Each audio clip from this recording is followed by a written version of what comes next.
कप्तान Harry Brook ने शानदार शतक लगाया और पाकिस्तान को हराकर इंग्लैंड को सेमीफाइनल में पहुंचाया। जी हाँ, इंग्लैंड और पाकिस्तान के बीच एक शानदार मुकाबला देखने को मिला आज, जिसमें इंग्लैंड ने पाकिस्तान के ऊपर जीत दर्ज की और इसके साथ ही सेमीफाइनल में अपने ग्रुप से वो पहली टीम बन गई है जिसने क्वालिफाई कर लिया है। बात करें अगर मुकाबले की, पाकिस्तान ने टॉस जीता, पहले उन्होंने बल्लेबाजी करने का ही फैसला किया और 20 ओवर में 164 रन बनाए 9 विकेट के नुकसान पर। और जिस तरह का एंडी का ग्राउंड है, स्पिन फ्रेंडली ट्रैक है, तो कहीं ना कहीं ऐसा लगा कि काफ़ी आसान नहीं होने वाला इंग्लैंड को चेज करते हुए। और ऐसा देखने को मिला भी दूसरी पारी में, जब पाकिस्तान गेंदबाजी करने आया, शाहीन अफरीदी ने शानदार स्पेल अपना डाला और कहीं ना कहीं इंग्लैंड को फर्स्ट हाफ में, हम कहेंगे दूसरी पारी के, वहाँ पे बैकफुट पे डाल दिया। लेकिन इसके बाद अच्छा कमबैक किया, हैरी ब्रूक खड़े रहे, कप्तानी पारी खेली, शतक लगाया। हालांकि शतक के जस्ट बाद आउट हो गए, लेकिन तब तक इंग्लैंड काफ़ी आगे निकल आया था। इसके बाद एक ट्विस्ट और आया, उसमें भी ऐसा लगा कि अब शायद मैच फंस सकता है, लेकिन अंत में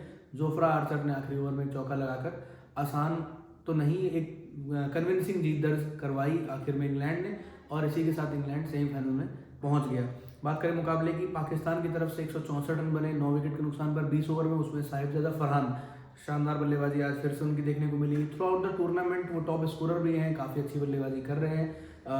45 गेंदों में 63 रन की पारी खेली, 7 चौके 2 छक्के आज भी उन्होंने लगाए and he was the highest scorer from the Pakistani dugout. इनके बाद हम देखें तो बाबर आजम और फ़खर जमान ने 25-25 रन बनाए। हालांकि बाबर आजम फिर से सवालों के घेरे में आए, क्योंकि 25 रन की उनकी पारी 24 गेंदों में आई, जिसमें मात्र 2 चौके लगे। और अगर स्ट्राइक रेट की बात करें, 104 का स्ट्राइक रेट, जो कहीं ना कहीं काफ़ी कम है आज की, अगर हम T20 फटाफट क्रिकेट को देखें तो।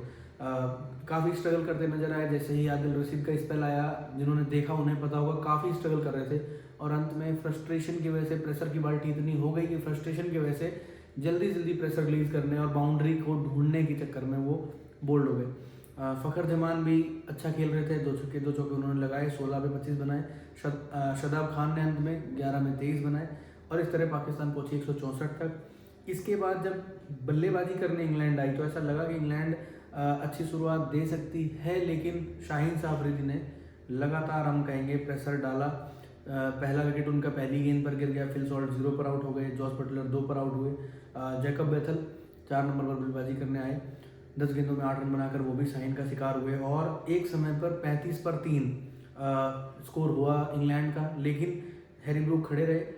एक अच्छी बात ये रही कि प्रेशर को इतना एब्जॉर्ब करा कि उन्होंने गेंदें खानी शुरू नहीं की, डॉट्स खेलनी शुरू नहीं की, लगातार शॉट्स लगाते रहे और कहीं ना कहीं प्रेशर जो है वो कम करते रहे। 51 गेंदों में उन्होंने शतक लगाया, मतलब 50 में शतक लगाया, 51वीं गेंद पर वो आउट हुए।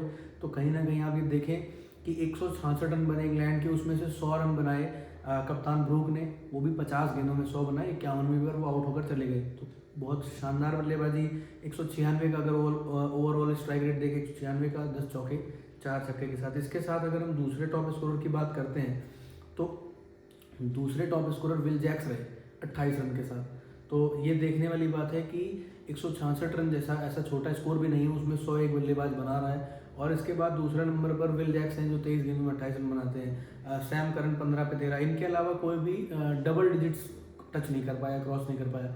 तो कहीं ना कहीं इंग्लैंड को एक तरफा जीत दिलाने में आज शानदार कप्तानी पारी खेली हैरी ब्रूक ने और इसी के साथ उनको सेमीफाइनल की टिकट उनकी कट गई है। लेकिन एक साथ में एक समस्या सबके साथ ये खड़ी हो गई कि अब इस ग्रुप में, अगर इस टेबल की बात करें, ग्रुप 2 की बात करें, तो इंग्लैंड, न्यूजीलैंड, पाकिस्तान और श्रीलंका, ये 4 टीमें थी, जिसमें पाकिस्तान और न्यूजीलैंड का एक मुकाबला ऑलरेडी बारिश की वजह से वॉश आउट हुआ, जिसमें 1-1 पॉइंट दोनों को डिस्ट्रीब्यूट हुआ।